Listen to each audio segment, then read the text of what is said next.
Good evening. This is CTV News for Monday, June 2nd. I'm Patricia Vallone. Thank you for joining us tonight.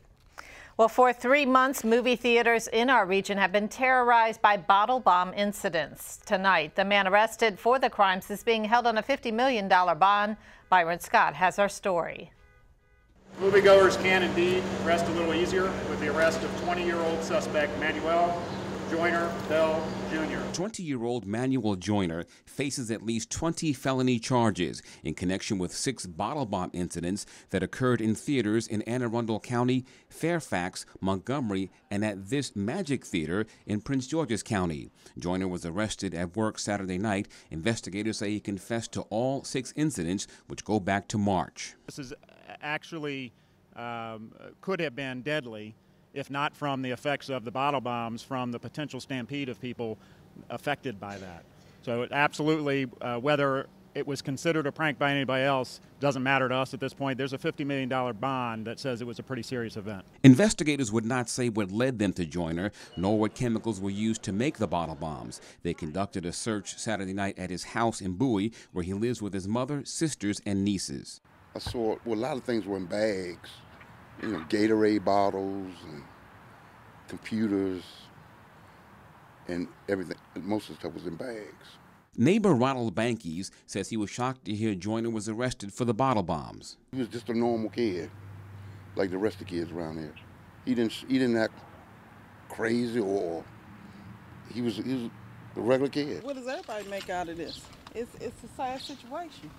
Investigators call it an act of domestic terrorism. Joyner could face trial in each jurisdiction. If he's found guilty, he could face well over 25 years behind bars. Well, I mean, if he did a crime, he got to pay the time. I mean, that's crazy.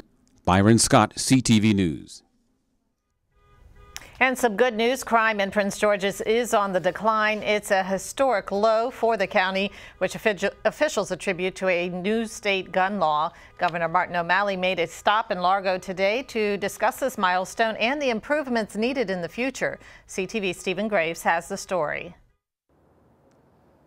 Today kicks off a series of events where Governor Martin O'Malley is heading around the state to talk about his 16 strategic goals for the betterment of Maryland. And today he's right here in Prince George's County talking about gun safety. Prince George's County has made a huge step in this, seeing a 45% reduction in homicides. Now, a huge part of this decrease in crime is due to the Firearm Safety Act, which was implemented in 2013, which requires anyone interested in buying a gun to register their fingerprint with the Maryland State Police. Now today, Governor O'Malley actually witnessed Lieutenant Brown of the Maryland State Police go through the process that anyone would go through if they're interested in buying a gun. If you believe you can or you believe you can't, you're probably right. And in 2006, we decided to believe that, yes, we can reduce violent crime in every part of our state. And some of the places that we thought might have had the biggest challenges turned out to be the places where the greatest number of lives were saved. We're glad that, homicide rates are down to 45% right now, but we know there's a lot of work to do. And so our thing is, how do we sustain that? And that's why our initiative around the Transforming Neighborhoods is so important, because it takes the holistic approach that the chief talked about in reducing crime, reducing dropout rates, improving our health outcomes, and those are the things that help us sustain that number and drive it down even further.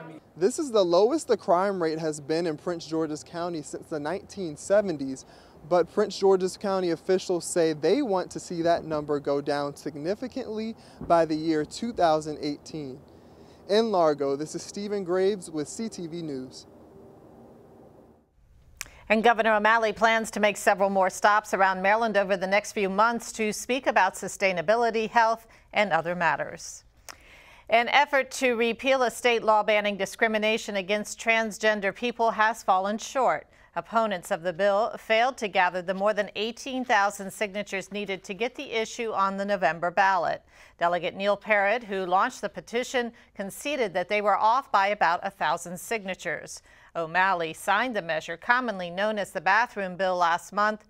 Backers of the petition say the law would enable predators posing as transgender people to enter opposite-sex restrooms. Opponents are not backing down. They say the bill should be repealed in the next session after new legislators have taken office. Well, the Democratic candidates for Maryland's governor will face off once again in a debate tonight. The event will take place this evening at 7 p.m. at the Maryland Public Television studio in Owings Mills. Lieutenant Governor Anthony Brown, Delegate Heather Mazier, and Attorney General Doug Gansler are scheduled to participate. The League of Women Voters is co-sponsoring the debate, and MPT's Jeff Salkin will be the moderator. The state primary is June 24th. And you are watching CTV News. I'm Patricia Vallone.